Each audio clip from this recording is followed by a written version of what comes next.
Adding and subtracting polynomials. Before we jump into the adding and subtracting polynomials, we're going to review a little bit. Given the expression 2x cubed minus 7x squared plus 8. Obviously it's an expression since it does not have an equal sign, which means all we can do is simplify. But what we also know that expressions are made up of terms. Terms are separated by addition or subtraction. So this particular expression has a total of 3 terms. 2x cubed is a term, negative 7x squared is a term, and 8 is a term, keeping in mind that the sign in front of the term belongs to it. So our expressions are made up of terms. Terms then are made up of factors. Factors separated by multiplication and division. So the first term, 2x cubed, has a total of 2 factors, 2 times x cubed. Negative 7x squared, 2 things are being multiplied, so 2 factors as well. Negative 7 times x squared, and of course 8, no multiplication, so it's just one single factor. Some special kind of factors are called coefficients. In other words, numerical factors are coefficients. So going back to the first term, 2x cubed, that 2 is called the coefficient. The second term, negative 7, is the coefficient. And the third term, 8, technically is a coefficient, but since there's no variable, refer to it as a constant. It does not matter what the value for x is, it remains constant. It does not change. So you've been hearing me talking about terms and factors for a while now. What I haven't discussed yet is the degree of a term. Every term has a degree. The degree of the term is the sum of all the variables' exponents. So if you have multiple variables, you add all their exponents together, that's the degree of the term. Not worrying about coefficients. So looking at our first term, we only have one variable. The variable's exponent is 3, so the degree of that term is simply 3. Second term, we only have one variable. Its exponent is 2, so its degree is 2. And a constant, all constants have a degree of 0. Practice that a little bit more if I gave you all 4 cubed x to the 5th, one term with 2 factors. The degree of this term is just 5. We only look at the variable's exponents, not the coefficients.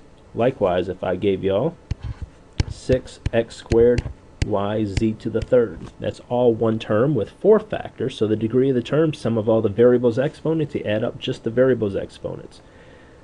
So x, of course, has an exponent of 2, y has an exponent of 1, z has an exponent of 3, so this term has a degree of 6. A new term for something we've been working with is a polynomial. This is an example of a polynomial, 2x cubed minus 7x squared plus 8, an expression, just another name called a polynomial. And some specific types of polynomials, monomials, binomials, and trinomials.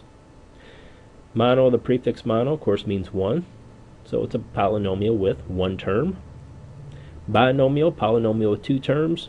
Trinomial, polynomial with 3 terms. Polynomial can certainly have more than 3 terms, but they won't have a special name. These are the only specific names for polynomials. So nothing new, just kind of a new name for something we've already been working with. So let's get into the arithmetic of these expressions, which is nothing new, boils down to combining like terms, but we still want to keep the order of operation in the back of our head. So example 1, yeah, is a pretty large problem until you actually break it down and look and see what's going on, what we have to work with.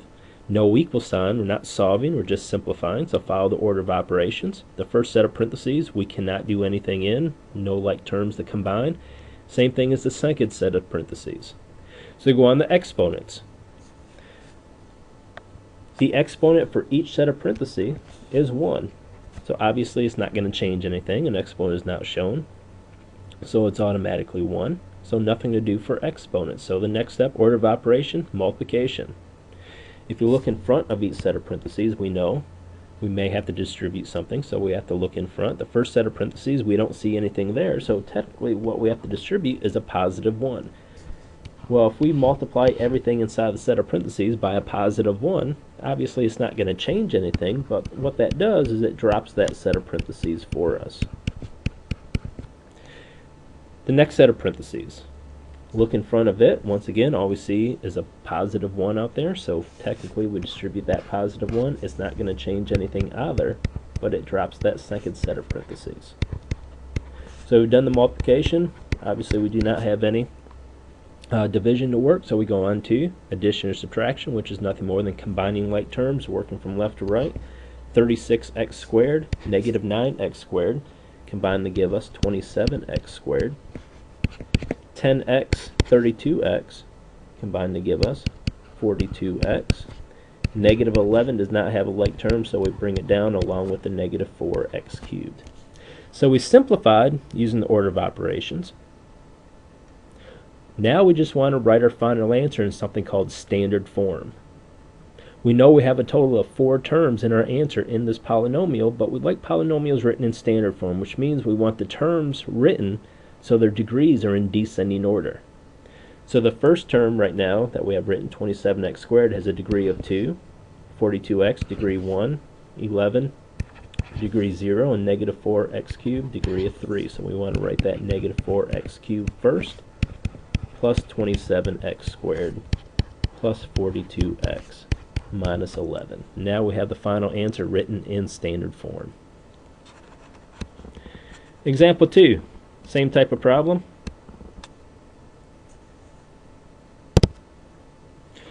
Order of operations, we cannot do anything inside the first set of parentheses. We cannot simplify anything in the second set of parentheses.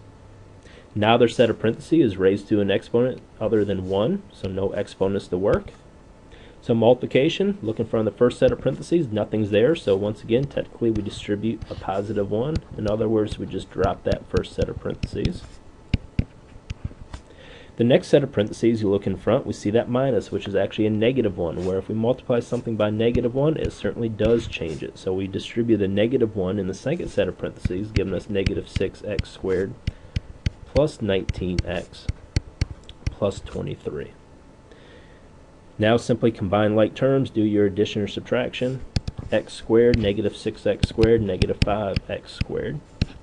12x and 19x combine to give us 31x. And negative 32 and a positive 23 becomes negative 9. At this point, we completely simplified, followed the order of operations. We have a total of 3 terms. Take a quick check. Yes, it is in standard form. So we're done. We completely simplified example 2.